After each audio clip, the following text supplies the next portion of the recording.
Aujourd'hui, on va parler d'un sujet dont je n'ai vraiment pas envie de parler. C'est l'avortement. Allez, c'est parti. C'est le podcast du pasteur. Podcast du pasteur. Et je suis votre hôte, pasteur Tito Mouchebele.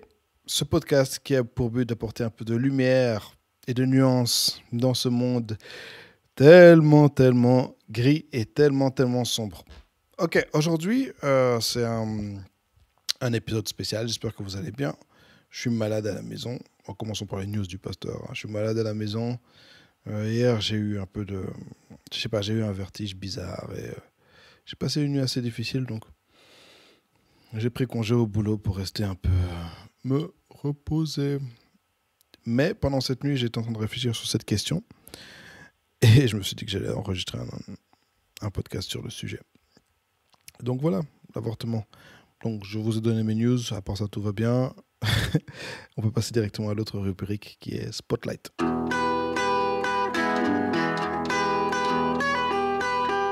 Et la personne dont j'aimerais parler aujourd'hui s'appelle Aurélien. Aurélien, c'est on va dire un créateur de contenu, c'est aussi un rappeur, un chanteur qui est très actif sur YouTube et sur TikTok.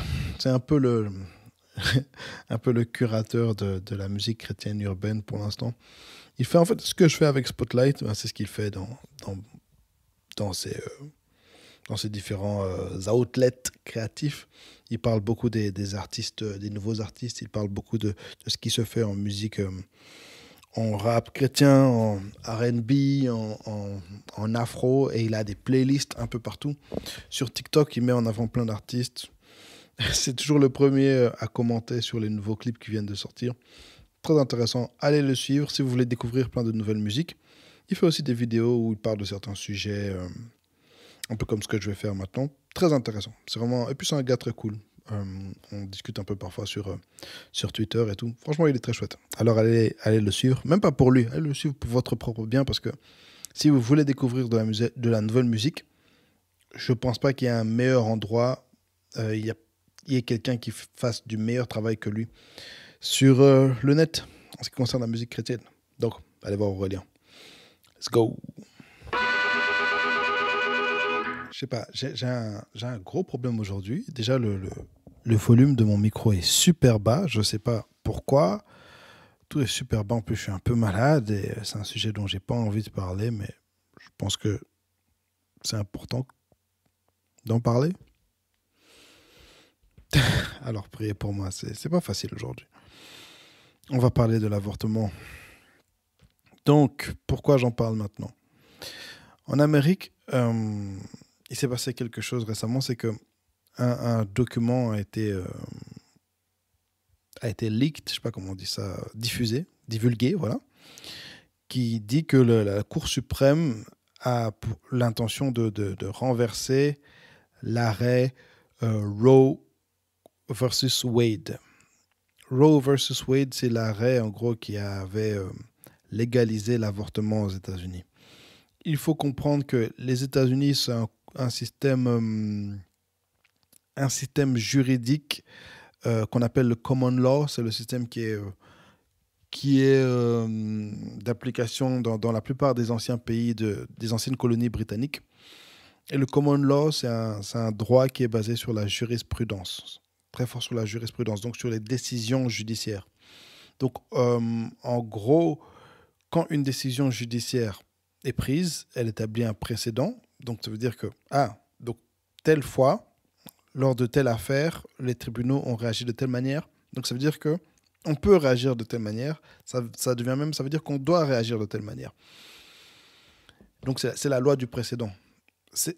Donc, les tribunaux ont un pouvoir très fort en termes de création de la loi. Alors que dans nos systèmes de droit francophone, droit français, droit romain, le tribunal n'a pas un grand pouvoir de création de la loi. C'est le législateur qui en a. Je trouve personnellement que le système de common law, il est très gamin, il est très immature, comme beaucoup de choses chez nos amis anglo-saxons, avec tout l'amour que j'ai.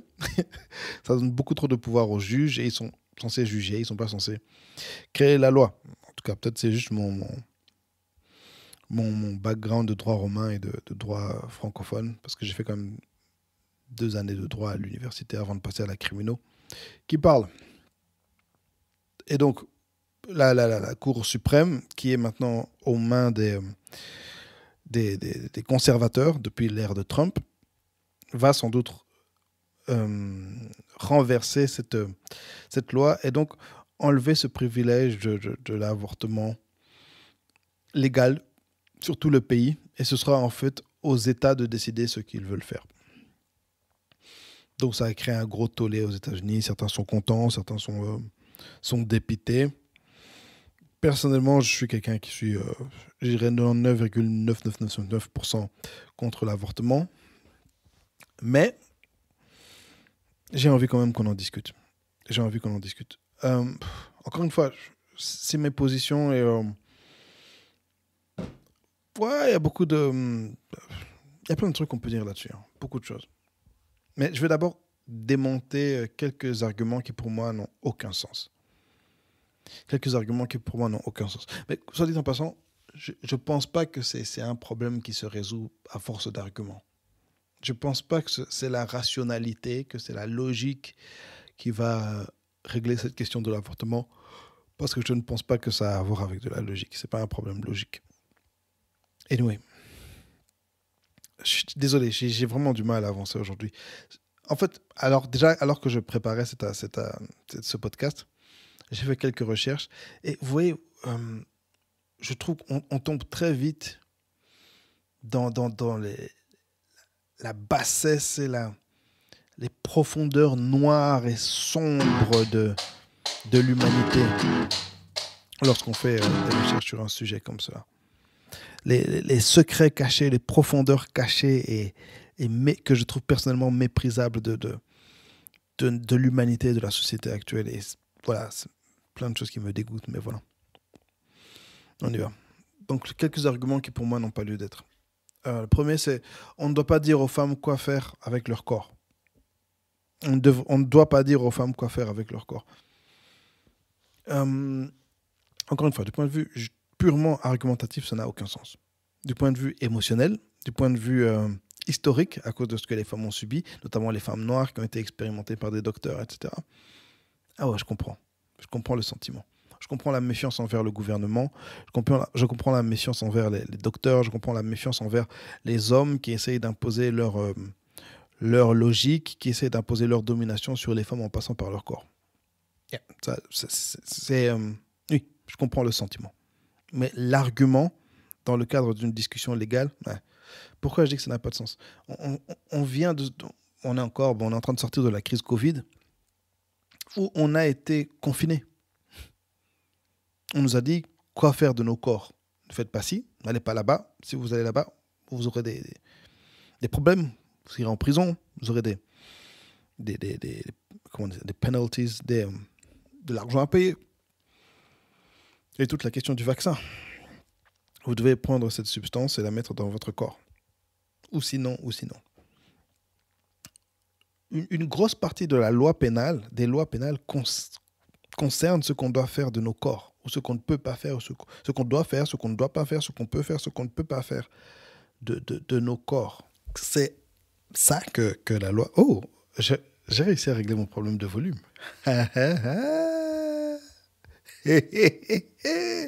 I'm back, baby. All right. Ouais, c'est un peu à ça que servent les gouvernements. C'est pour ça que certains sont des libertariens ou des anarchistes qui considèrent qu'on devrait avoir un gouvernement le plus petit possible et qui nous empêcherait qui rentrerait moins dans notre quotidien, dans notre vie. C'est pour ça que certains veulent quitter des organisations telles que l'Union européenne qui gèrent beaucoup ce qu'on fait, ce qu'on peut manger, ce qu'on ne peut pas manger. On ne peut pas dire aux femmes quoi faire de leur corps, mais regardez par exemple le cas des drogues. Les drogues, c'est le gouvernement qui te dit telle substance, tu ne peux pas la faire entrer dans ton corps, tu ne peux pas la créer, tu ne peux pas la vendre, tu ne peux pas la faire entrer dans ton corps. Les ceintures de sécurité, tu es dans ta voiture, dans ton espace privé, et on te dit que non, tu dois mettre cet appareil sur ton corps, ou quoi qu'on va dire que c'est un espace public, la voiture, hein, je sais, il y a des discussions là-dessus, mais voilà, tu dois porter cet appareil, sinon tu es en infraction. C'est ça que les gouvernements font, c'est dire aux gens quoi faire de leur corps. Est-ce que c'est bien, est-ce que c'est mal? C'est discutable. Et personnellement aussi, plus le temps avance, plus je suis quand même pour un petit gouvernement. Et plus je réalise le mal que peut faire un gouvernement qui est trop impliqué dans la gestion du corps des gens. Et effectivement, comme j'ai dit au début, je conçois vraiment que les gouvernements essayent vraiment d'imposer de plus en plus non pas de plus en plus spécialement, mais veulent imposer leur domination sur les femmes. Et historiquement, il y a eu plein de trucs qui ont été faits aux femmes par rapport à ça. Et que ce soit les gouvernements ou bien les religions, ou euh, les penseurs. Oh là là, mon cerveau a du mal à avancer. Notamment toute la question de la contraception, où on essaie vraiment d'imposer ça aux femmes plutôt qu'aux hommes. Quoique, et je sais que certains vont m'insulter, vont dire, mais quel...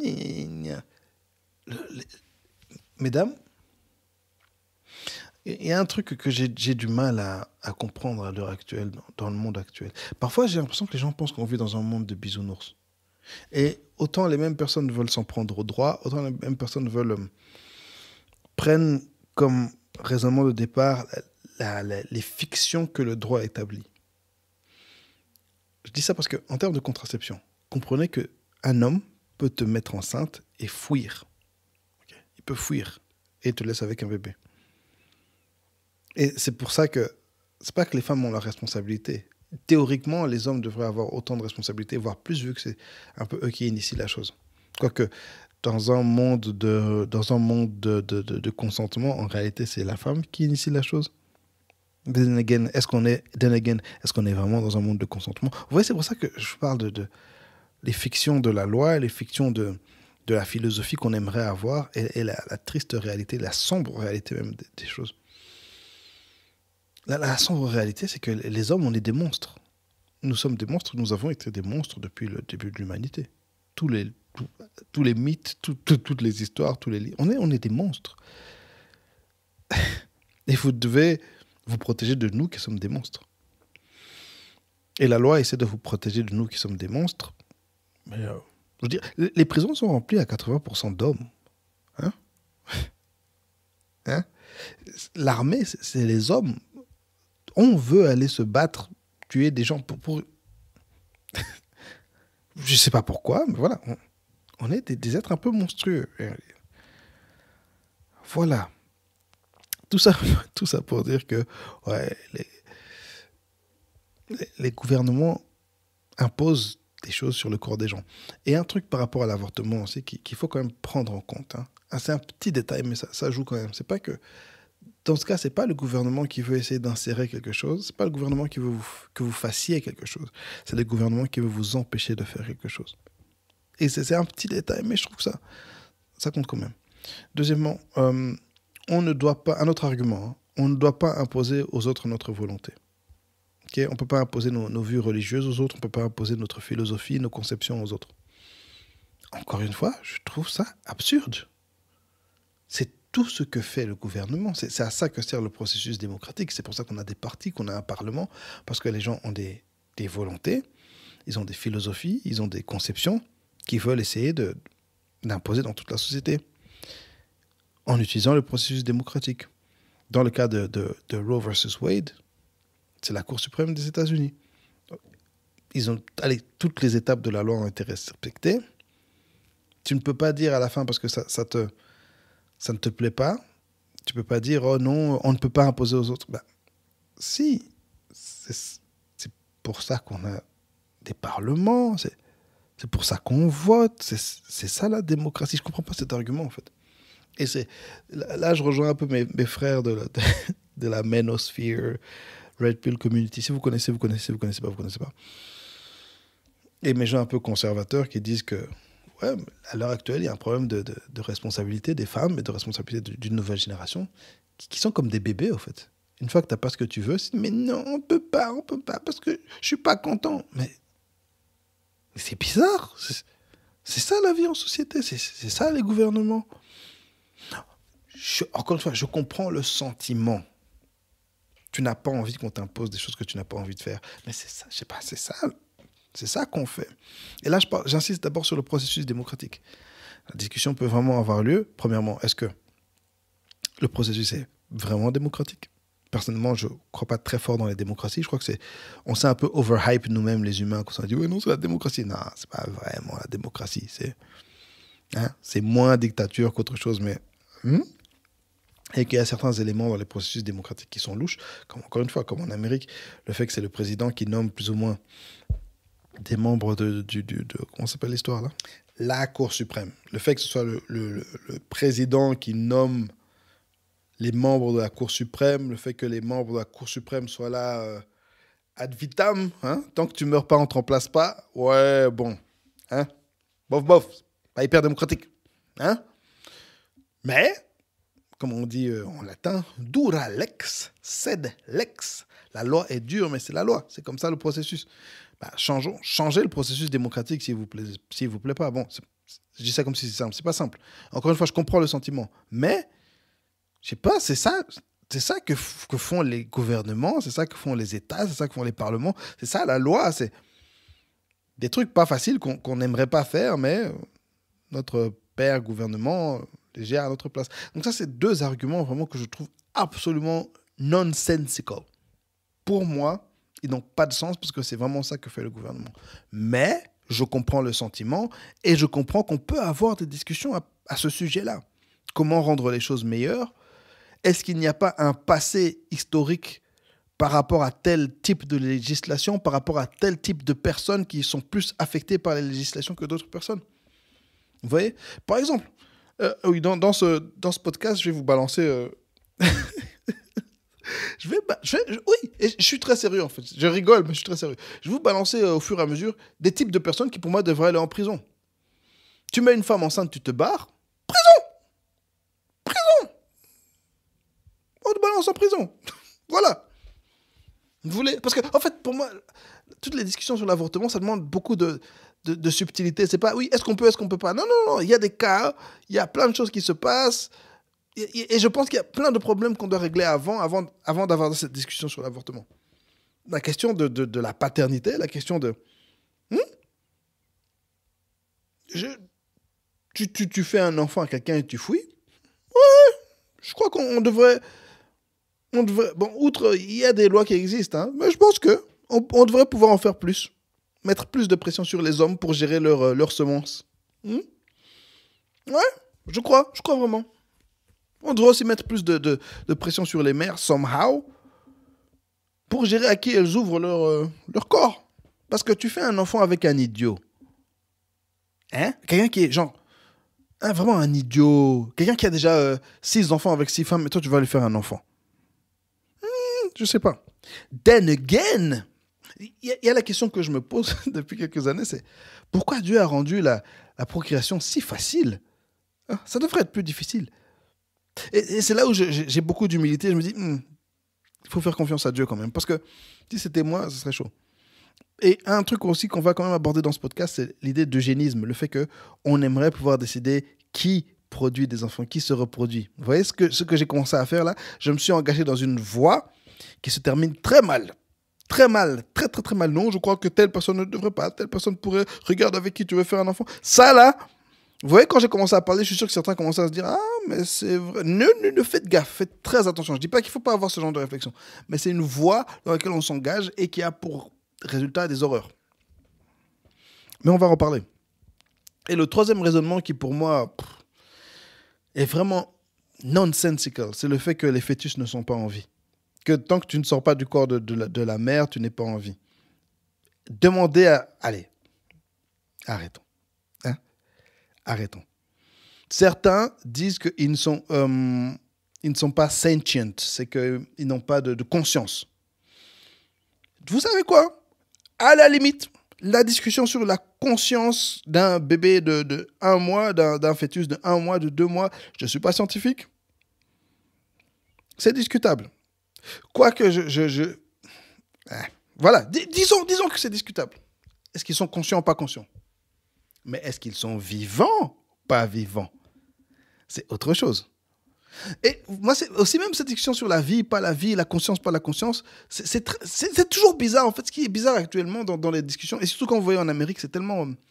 les camps sont tellement opposés, c'est que vous allez voir, des personnes vont argumenter pour une chose dans un cas et pour autre chose dans un autre cas. Par exemple, les conservateurs, quand il s'agit les chrétiens, les conservateurs, quand il s'agit de l'avortement, c'est non, on doit protéger les vies.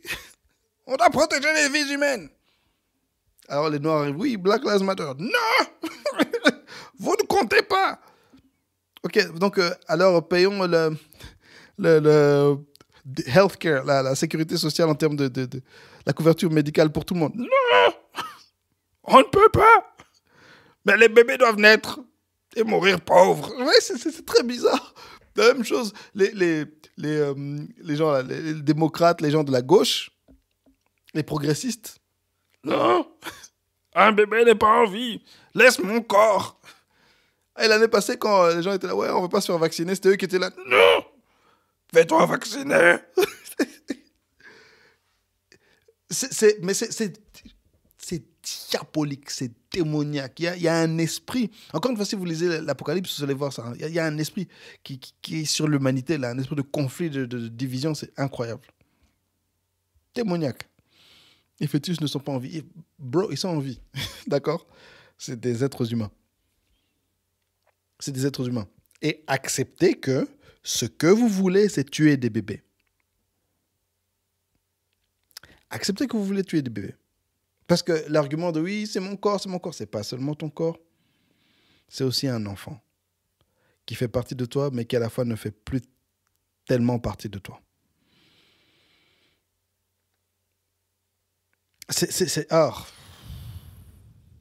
Encore une fois. Certains vont dire, oui, mais pour les femmes qui se font violer. Ça, je comptais en parler plus tard, mais j'en parle maintenant.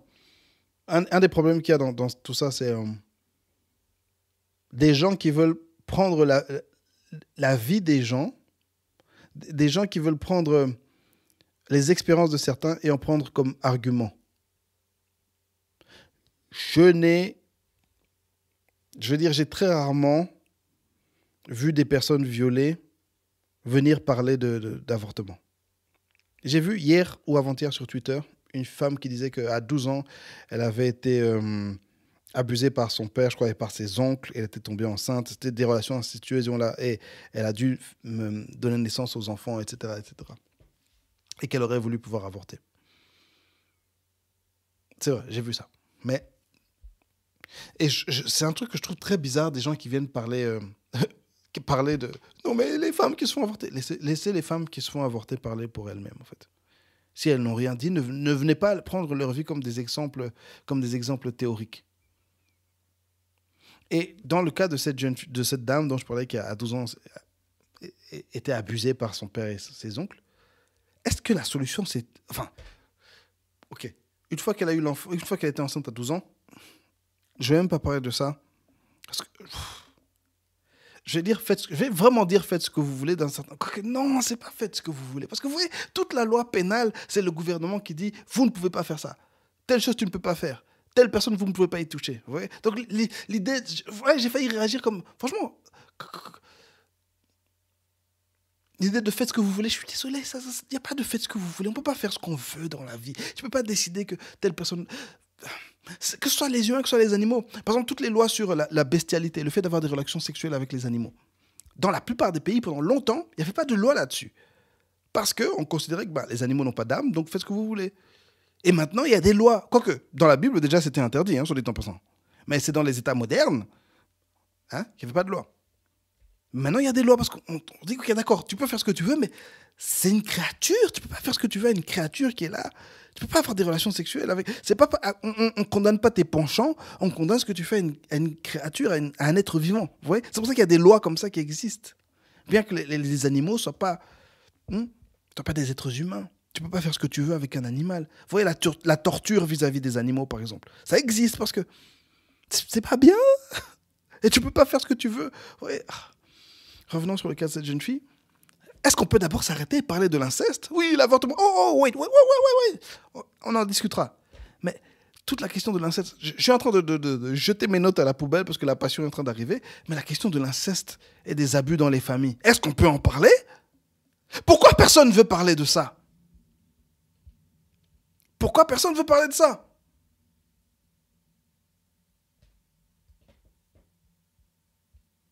C'est un problème très grave et qui touche un adulte sur 4 a été affecté par ça.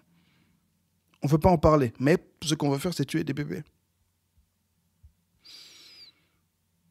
Ok, je passe au deuxième point. C'est cette histoire de Roe versus Wade, c'est une question juridique et pénale.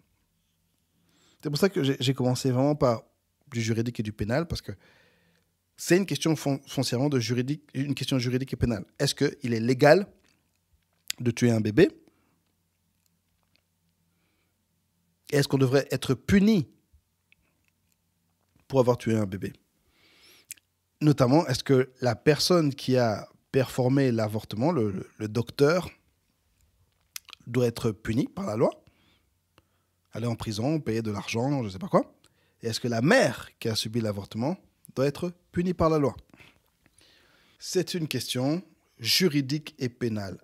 Ce n'est pas une question de morale. Ce n'est pas une question de convenance. Est-ce que c'est quelque chose de convenable? Est-ce que c'est quelque chose d'opportun? Ce n'est pas une question d'opportunité. Ce n'est pas une question de moralité. Est-ce que c'est bon? Est-ce que c'est mauvais? Non. Je parle dans la manière dont les choses sont posées maintenant. Hein, dans le droit positif. C'est une question juridique et une question pénale. Je pense personnellement que on a trop été dans le juridique et dans le pénal. Mais, soit dit en passant, par rapport au docteur, moi je pense que ça ne devrait pas être des docteurs qui font des avortements. Je crois que ça devrait être une profession des avorteurs. Parce qu'un docteur, c'est censé quelqu'un qui est censé apporter la vie. C'est quelqu'un qui a fait un serment de protéger la vie. C'est quelqu'un qui a fait un serment de protéger nos vies. On devrait pouvoir compter sur les docteurs. Et se dire que les docteurs sont en train de tuer des bébés, je ne sais pas, c'est pas normal. Une solution que je propose, créer une nouvelle profession, des avorteurs. Des gens, leur seul travail, ce sera de tuer des bébés. De sorte qu'on puisse continuer à faire confiance aux docteurs. Que les docteurs ne soient pas là en train de tuer les bébés et vendre leurs organes. Parce que oui, ça se fait. On vend les organes des bébés. En Amérique, il y a une vidéo qui était sortie il n'y a pas longtemps où on voyait les gens du Planned Parenthood, c'est cette grande organisation qui gère tout ce qui est avortement, en train de négocier la vente d'organes, en train d'observer sur un fœtus arraché les organes qui étaient encore préservés pour la vente. Je pense que ça ne devrait pas être fait par des docteurs. Si un docteur décide de commencer à faire des avortements, on devrait lui retirer son statut de docteur et il devrait devenir un avorteur. Ça devrait devenir un tueur. Profession respectable. Et je pense aussi que, comme dans l'ancien régime, vous voyez les bourreaux qui tuaient les gens, on ne connaissait pas leur identité. Ils étaient masqués. Je pense que les avorteurs devraient être masqués. On ne devrait pas avoir leur identité. On devrait les protéger. Ouais. Ils devraient être réglementés, mandatés par l'État, assermentés. En fait, ce podcast, une grosse partie de ce podcast, c'est pas le pasteur qui est en train de parler, c'est le criminologue. Vous voulez discuter sérieusement de ça? Discutons sérieusement de ça. Là, pour l'instant, je laisse un peu Jésus de côté. Je parle rationnellement. Bon, selon mes sentiments. Et je pense qu'aussi, ils devraient être payés par l'État, ces avorteurs. Et je pense qu'on devrait condamner les docteurs qui font payer des femmes pour les avorter. Vous voulez tuer des bébés? Ok. Tuons les bébés gratuitement. Que personne ne se fasse de l'argent parce qu'il encourage les gens à tuer les bébés. Que personne ne fasse de l'argent parce qu'il est en train de tuer des bébés. Non, personne. Vous serez des fonctionnaires de l'État, financés par l'État, avec un salaire comme des profs. Et vous ne serez plus des docteurs. Vous ne pourrez plus jamais soigner quelqu'un. Plus jamais. Seulement tuer. Vous voulez tuer? Tuer. Qu'est-ce que vous pensez de ça? C'est une idée intéressante, non? Mais jusqu'à présent, ça reste une question juridique et pénale. Un de mes profs de criminologie, M. Philippe Marie, sa thèse, son gros livre de 900 pages qu'il nous faisait lire au début des études en criminologie, c'était la pénalisation du social. Que de plus en plus, la société actuelle va vers une pénalisation de questions qui devraient être réglées socialement. Un bébé qui doit naître, il y a un problème qui se présente dans la famille, c'est une question sociale. C'est une question médicale aussi. Mais on veut en faire quelque chose de pénal. Bien entendu, oui, même le domaine médical, même le domaine social, il y a le droit et le droit pénal qui entourent ces domaines. Mais là, on veut dire... En fait, ce qui se passe de plus en plus, c'est que directement, c'est ouais, prison, pas prison. Directement, est-ce que c'est un gentil, c'est un méchant? Non, discutons en fait. Aidons les gens. Discutons avec les gens. Discutons avec ces jeunes filles qui veulent commettre cet acte. Essayons de voir ce qui se passe dans la société. Non seulement il y a une pénalisation des questions sociales, mais en plus, à la base, la prison, quand les codes pénaux modernes ont été créés, la prison, c'était l'ultima ratio. La raison ultime, c'était la peine ultime. C'était pas la base. C'était ce qu'on faisait quand tout avait échoué, tout avait raté. Ok, prison. Maintenant, c'est tu veux prison. Est-ce que tu dois aller en prison ou pas en prison? Oui. Enlevons tout ça de la table. Enlevons ça de la table. Est-ce qu'une jeune fille de 16 ans qui prend la décision de tuer son bébé doit aller en prison? Parfois oui. Hein. Parfois oui, mais voilà. Enfin, je sais pas. Je sais pas. Il y a le criminologue et le pasteur qui sont en train de se disputer dans ma tête. Mais discutons avec elle. Prenons soin d'elle. Posons-nous aussi la question, qu'est-ce que nous, en tant que société, on a foiré pour qu'on en soit arrivé là? Parce qu'il y a aussi la question de... Effectivement, et ça, c'est très important. Ce qui se passait avant, c'est que vous alliez voir des individus qui allaient vous faire avorter dans des arrières cours, dans des endroits sales, et ça allait créer de l'insécurité, des maladies, et de la souffrance, enfin... Voilà. Et par rapport à ces questions, en tant que criminologue, avant de passer à la sanction, avant de passer aux peines, avant de passer aux punitions, la première chose, c'est de la prévention. La prévention.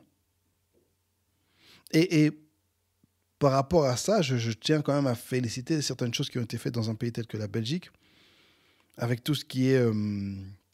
comment ça s'appelle? Contraceptif. On met ça en avant et c'est facilement accessible. Faisons de la prévention par rapport aux contraceptifs. Et ça, bizarrement, je trouve que c'est... Enfin, peut-être parce que je suis plus vieux, je suis plus à l'école, etc. Mais je trouve que ces 20 dernières années, on n'en parle plus. Quand moi, j'étais ado, il y avait beaucoup de trucs sur les condoms, des trucs comme ça, des pubs à la télé, des spectacles, on en parlait au journal, etc. Mais parlons-en. Là, il y a plusieurs types de prévention. Il y a la prévention primaire. Prévention primaire, c'est agir sur les causes longtemps avant que la chose se passe. Ça, c'est un truc où, par rapport à l'avortement, je donnerais un 1 sur 10 à la société actuelle. 1 sur 10. Gérer les questions de pédophilie. Gérer les questions de viol. Ne pas encourager les gens à avoir une vie, à vivre dans la débauche.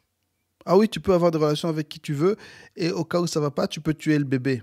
C'est ça le message qu'on donne actuellement. Prévention primaire. Et là, je parle aux chrétiens. Je pense que nous, c'est sur la prévention primaire qu'on devrait fort jouer. Si on veut influencer la société. Prévention primaire. L'éducation sexuelle, j'ai dit que je donnais quand même des bons points par rapport à ça. Il y a une éducation sexuelle, mais ce que je remarque, c'est qu'il n'y a jamais eu d'éducation relationnelle. Alors voilà comment le sexe se passe, voilà. Mais expliquez aux gens c'est quoi une rupture. Expliquez aux ados c'est quoi une rupture. C'est quoi un couple. Expliquez aux ados c'est quoi un enfant. C'est quoi une vie. Expliquez aux ados c'est quoi une amitié. Expliquez aux ados c'est quoi la prostitution. Maintenant, il faudrait qu'on explique aux ados c'est quoi les influenceurs et tout ça. Vous voyez ? Une éducation profonde. Et ça, par exemple, nous chrétiens, dans les églises, on a les moyens de le faire, mais on ne le fait pas assez. Si je donne 1 sur 10 à la société, je donne peut-être 3 sur 10 aux églises. Éduquons. Je vous assure que moi, le jour où il y a une ado de 13 ans qui m'a dit « Ouais, avec nos amis, on a été accompagner notre ami se faire avorter. » 13 ans? 13 ans? À 13 ans, je jouais au POG. Non, c'est pas vrai. Mais quand même, vous voyez, il y a quelque chose de... C'est pas normal. Come on. Qui doit aller en prison? Toutes les Netflix et tout qui promeuvent la débauche. Hein? Tout. Hein? Mettons-les en prison. Tu viens sur la voie publique, que ce soit à la télé, sur Internet, etc. Tu publies des choses qui encouragent la jeunesse à la débauche. Prison.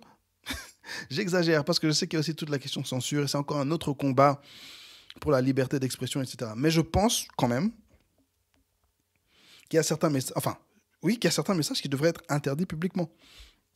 Regardez, si aujourd'hui, je viens dire, oui, j'ai une préférence pour les enfants, ok, certains vont dire, oui, c'est sa préférence personnelle, etc.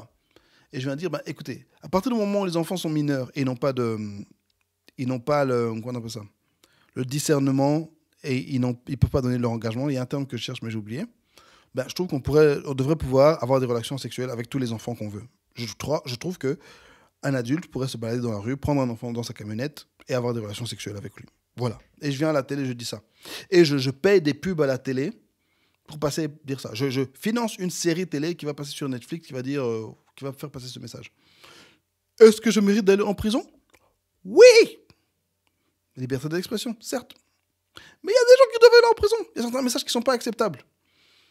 Et les gens qui viennent dire, par exemple, tous les gens qui veulent financer des messages, qui veulent publier des messages publiquement pour encourager les gens à vivre une vie n'importe comment, et donner comme solution l'avortement, de tuer les bébés, ces gens-là doivent aller en prison.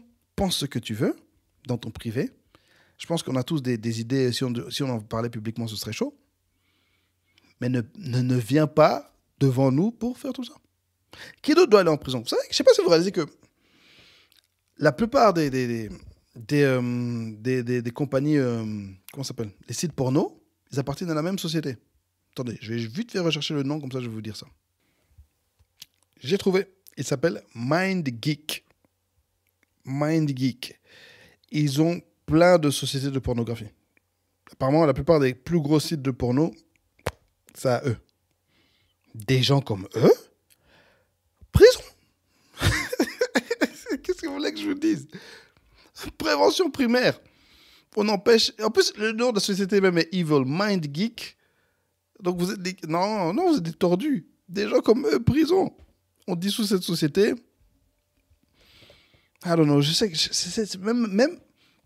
Ce qui est énervant, c'est que même mes solutions sont très gamines. À part l'histoire sur les docteurs, là, c'est très sensé. Mais... Des gens qui veulent promouvoir une mentalité pornographique, parce que c'est vraiment mind. Tu vois, leur objectif, c'est de toucher l'esprit. Et ça encourage les jeunes garçons à faire n'importe quoi, les jeunes filles à faire n'importe quoi. Et après, nous, on se dit, bah, quand les gens font n'importe quoi, tuons les bébés. Ouais.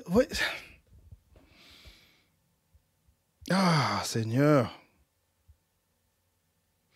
La prévention primaire. Les chrétiens, on doit faire beaucoup plus d'efforts là-dessus, la prévention primaire. Le truc, c'est que, voyons, en criminologie aussi, on a compris que personne ne veut faire de prévention primaire. Pourquoi? Parce que la prévention primaire, c'est pas cool, c'est pas sexy.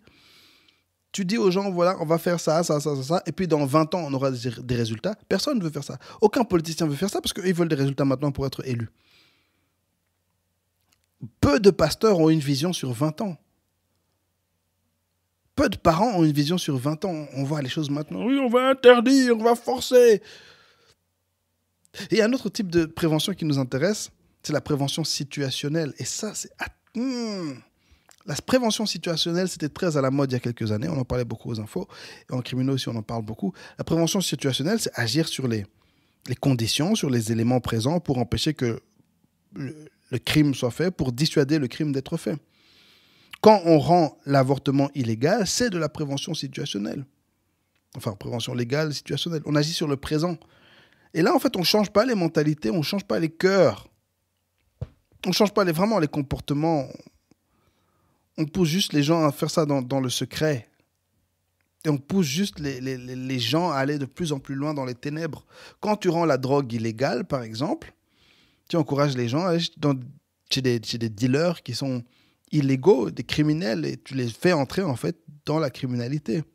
Et tu détruis les familles et tu déconstruis la société. La prévention situationnelle, c'est très dangereux, mais c'est très attirant. Et nous, chrétiens, on doit faire très attention à ça. Nous qui sommes du domaine spirituel, on doit faire attention à ça, parce que la prévention situationnelle, c'est vraiment mettre un pansement sur un cancer. Ça ne change pas grand-chose. Enfin, ça ne change pas les cœurs, ça ne change pas les comportements, ça ne change pas les idées. Et ça crée des conflits dans la société. Parce que tu interdis aux gens de faire quelque chose, eux, ils vont se radicaliser. Et c'est ce qui se passe maintenant avec l'avortement. Quand vous écoutez les les gens qui se disent pro-choice, j'aime pas ces trucs de pro-choice, pro-life, je trouve que c'est très, très bête. Les gens qui sont pro-avortement, pro-meurtre de bébés, ils sont radicalisés. Ils ont maintenant des arguments vraiment dingos parce qu'on les a poussés dans un coin. Et on les a marginalisés, on les a criminalisés. Alors, il faut faire attention à ça. On a besoin de plus de discussion, plus d'empathie. Ce n'est pas une question facile. N'abordons jamais ça comme une question facile. Bien que franchement, en moi, je sens... en moi. Non, mais vraiment, en moi, je sens vraiment que les personnes qui doivent faire des avortements difficiles, des choix difficiles, genre parce que les personnes qui ont été violées ou bien des personnes qui ont des enfants, on t'annonce que ton enfant va être fortement handicapé, difficilement viable, ou bien encore un cas qui est essentiel. Hein. Là, c'est vraiment un cas, pour moi, c'est peut-être le cas le plus essentiel, c'est quand tu as le choix entre sauver la mère et sauver le bébé. Quelqu'un doit mourir. On a besoin de discuter. Et certainement, on ne sera pas tous d'accord. On a besoin de discuter. Et parmi les gens aussi qui doivent aller en prison, vraiment, les gens qui veulent déshumaniser les bébés. Hein? Oh non, c'est juste un tas de chair. Prison. Encore une fois, tu peux penser ce que tu veux. Pense que tu veux. Parce que certains pensent que nous-mêmes, les humains, on n'est qu'un tas de chair, on n'est qu'un tas de cellules. Hein? Ils ont le droit de penser ça. Mais quelqu'un qui veut essayer de publier, encore une fois, payer de l'argent pour financer des fausses recherches, financer des faux films, des documentaires soi-disant, ou bien des séries dans lesquelles on met cette philosophie, on essaie de déshumaniser des bébés. Parce qu'au final, si un fœtus... Attention, si vous ne voulez pas être dégoûté, faites un saut d'1 minute. Je vous ai prévenu, hein, j'y vais. Si un fœtus n'est pas humain, si ce n'est pas vivant, qu'est-ce qui empêche d'avoir des relations sexuelles avec? Parce qu'il y a bien des gens qui ont des relations sexuelles avec des bébés d'1 an, 2 ans. Si ce n'est pas humain, qu'est-ce qui empêche alors? Ok, c'est fini, vous pouvez vous reconnecter. Je vous ai dit, si on veut plonger dans les ténèbres, plongeons dans les ténèbres. Je suis un criminologue. Et parfois, vous êtes là, vous défendez des choses, vous ne savez même pas qu'il y a des gens qui sont dans des bails sombres. Et les tréfonds de l'humanité. Et regardez, lisez la Bible. Hein. Je vous en ai parlé dans mon premier podcast sur le LGBT, le deuxième. Des gens qui sont dans des bails sombres et qui veulent entraîner l'humanité avec eux dans les ténèbres. Comme a très bien dit Alfred, joué par le brillant Michael Caine dans le film The Dark Knight, lorsqu'il parlait d'un homme qu'il avait rencontré dans la jungle et il décrivait en fait le Joker. Some people just want to see the world burn. Some people just want to see the world burn. Il y a des gens qui veulent seulement voir le monde brûler. Ils sont dans les ténèbres et ils veulent que tout le monde aille avec eux dans les ténèbres. Les incestueux, là, prison. Prison. Les politiciens qui veulent encourager certaines politiques de tolérance, de la pédophilie, des abus sexuels, de l'inceste, tout ça. Prison. Je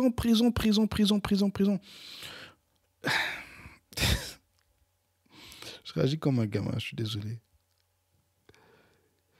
Je parlais des tréfonds de l'humanité. Vous savez, des petites recherches que j'ai faites ces derniers mois, pas mal de penseurs, des personnes qui ont conçu beaucoup de choses qu'on pense maintenant sur la sexualité, sur la psychologie, sur les genres, quand tu regardes la personne qui est à la base, c'était des monstres. Des monstres. Et on a pris leur pensée, leur philosophie, et on les a gardés, alors que c'est des gens qui devraient être en prison. On aurait dû prendre tous leurs papiers, toutes leurs recherches et les brûler. Aux États-Unis, par exemple, je vous ai parlé de Planned Parenthood, qui est cette association qui promeut l'avortement. Mais la fondatrice de Planned Parenthood, une certaine Margaret Sanger, mais ça a été fondé en 1916. Hein. C'est une eugéniste. Je vous parlais tout à l'heure d'eugénie. Ces gens qui veulent décider qui peut vivre, qui ne peut pas vivre, qui peut se reproduire, qui ne peut pas se reproduire. C'était une eugéniste. Elle pensait que par l'avortement, on allait empêcher les dégénérés de se reproduire. Et une des populations qu'elle visait, c'était les Noirs. À l'heure actuelle, les centres de Planned Parenthood sont souvent implantés dans les quartiers des Noirs. Et récemment, plusieurs années d'affilée, quand les chiffres sortent, écoutez ça, quasiment 40% des avortements aux États-Unis sont faits par des femmes noires. Alors que les Noirs sont 10% de la population. 40% des avortements sont faits par les femmes noires. C'est des femmes noires qui avortent, alors que les Noirs font 10% de la population. Parce que la fondatrice était une eugéniste qui voulait se débarrasser des Noirs. Et nous, on est là, on soutient un mouvement qui est maléfique. Maléfique, un génocide noir. On est dans une société qui a décidé de faire payer les bébés pour nos propres crimes à nous, les adultes. Les tréfonds, les bas-fonds de l'humanité. Allez y faire un tour, faites des recherches sur Internet. Allez-y, cherchez l'origine des choses. Regardez les choses que les gens font. Récemment, il y a eu cette histoire de... Excusez-moi encore une fois, si vous ne voulez pas être dégoûté, faites un saut de 2 minutes en avant dans le podcast. Cette histoire de cette influenceuse qui a sorti cette vidéo et qui a parlé du fait qu'elle était engagée par des milliardaires à Dubaï pour manger leurs excréments, manger des excréments d'animaux, etc. Tout le monde a été choqué. Mais je ne sais pas si vous réalisez que là, on en parle seulement parce que c'est une influenceuse et que ce sont des milliardaires.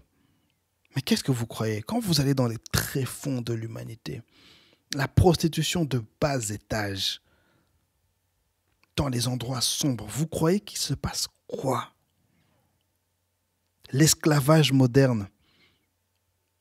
Vous voyez, lors de la dernière crise des migrants en Europe, il y a un article sur lequel je reviens sans cesse, qui dit que 10 000 enfants sont entrés en Europe, parce que quand les migrants entrent dans les frontières de l'Europe, on les tag, on leur donne quelque chose, on les notifie. Allez, on note quelque chose.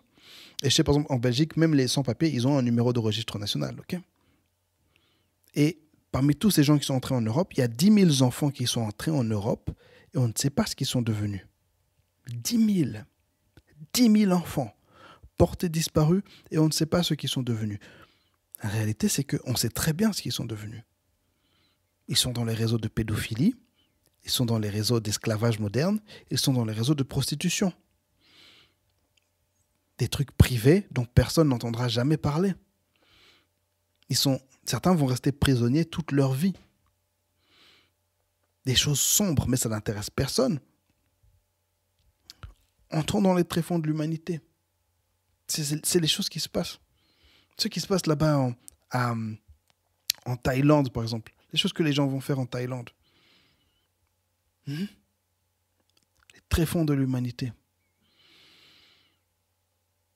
Et j'en viens sur les chrétiens maintenant. Quel est le rôle des chrétiens dans la société? Est-ce que nous, chrétiens, nous devons désirer de créer une société à notre image? Est-ce que ça doit être notre désir que cette société ici soit la société qu'on veut qu'elle soit? Je dirais, guys, le roi revient pour fonder son royaume. Jésus revient et il nous promet qu'à ce moment-là, il y aura un règne de justice et de paix. Et que là, ici, maintenant, non. Non. Le prince de ce monde, c'est le diable. Et on ne doit pas s'étonner que la société soit diabolique. Et essayer de s'impliquer trop fort dans les rouages de cette société pour la modifier et la rendre à notre image, et pas à l'image de Christ, hein, à notre image. Attention, pas à l'image de Christ, notre image. Et c'est là tout le rôle des evangelicals. Les chrétiens, c'est le lobby de chrétiens américains dont je ferai un podcast là-dessus. J'y pense depuis des mois maintenant et je vais en parler parce que c'est sombre. On essaie de se rendre puissant. L'Église devient Babel. L'Église, on devient comme les constructeurs de la tour de Babel. On veut toucher le ciel de par nous-mêmes, alors que le ciel est déjà descendu jusqu'à nous par Jésus, et le ciel va encore revenir jusqu'à nous. Écoutez ces quelques textes. Jean 15, 19. Si vous étiez du monde, le monde aimerait ce qui est à lui. Mais parce que vous n'êtes pas du monde et que je vous ai choisi du milieu du monde, à cause de cela, le monde vous hait. On n'est pas de ce monde, les amis. On n'est pas dans notre monde. Le monde nous hait, c'est normal. Mais on est censé être la lumière du monde. On doit les éclairer. Pas les attaquer. Pas les insulter, pas les humilier, pas les écraser. On doit les éclairer. Lorsqu'on vient avec des panneaux et qu'on manifeste avec violence, etc., est-ce qu'on est en train d'éclairer le monde ? Je pense qu'il y a aussi une place pour ça, hein, les manifestations, etc. Je crois qu'il y a une place pour ça. Mais souvent, ce qui se passe, c'est qu'on va utiliser les outils du monde pour essayer de régner sur le monde. Au lieu d'utiliser les outils de Christ, de l'Esprit, pour affecter ce monde dont on ne provient pas. Ce n'est pas notre société. Romains 13, 1. Que toute personne soit soumise aux autorités supérieures, car il n'y a point d'autorité qui ne vienne de Dieu, et les autorités qui existent ont été instituées de Dieu. La soumission aux autorités. Nous, les chrétiens, nous devons être soumis aux autorités. Je parlais de processus démocratique. Nous devons respecter le processus démocratique. Pas tricher dans le processus démocratique. Et accepter aussi que si le Seigneur permet que certains leaders soient en place, c'est vraiment lui qui le permet. C'est Dieu qui permet ces choses. Respecter les autorités. Pas les combattre, pas les insulter, pas les humilier. 1 Timothée 2, 1 à 2. J'exhorte donc avant toute chose à faire des prières, des supplications, des requêtes, des actions de grâce pour tous les hommes, et pour les rois, et pour tous ceux qui sont élevés en dignité, afin que nous menions une vie paisible et tranquille, en toute piété et honnêteté. Où est la prière ? Où sont les intercesseurs ? Où sont les intercesseurs ? Où est la prière ? Église, où est la prière ? Insulter les gens, se disputer avec les gens sur les réseaux, se disputer avec les gens dans le domaine politique. Où est la prière ? Prions pour les autorités, prions pour ce monde, prions pour nos villes, prions pour cette société. Où est la prière ? On veut vivre en paix, prions. On a cette arme qui agit dans le monde spirituel qui est bien plus impactful, j'allais dire, qui est bien plus puissant, bien plus pesant que le monde physique. Écoutez ça, Proverbe chapitre 21, verset 1. Le cœur du roi est un courant d'eau dans la main de l'Éternel. Il l'incline partout où il veut.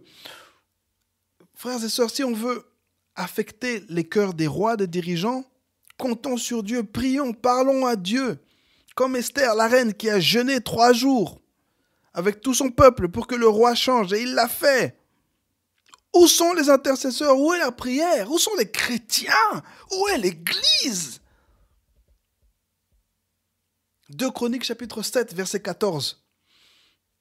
Si mon peuple sur qui est invoqué mon nom s'humilie, prie et cherche ma face, et s'il se détourne de ses mauvaises voies, je l'exaucerai des cieux, je lui pardonnerai son péché et je guérirai son pays. Nous voulons que Dieu vienne guérir nos pays des abominations qui ont été commises. Alors qu'est-ce qu'on doit faire ? Prier et rechercher la face de Dieu, nous détourner de nos mauvaises voies. Église, avant de condamner le monde, condamne ce qui se passe dans tes rangs. Condamne ce qui se passe dans tes rangs, Église.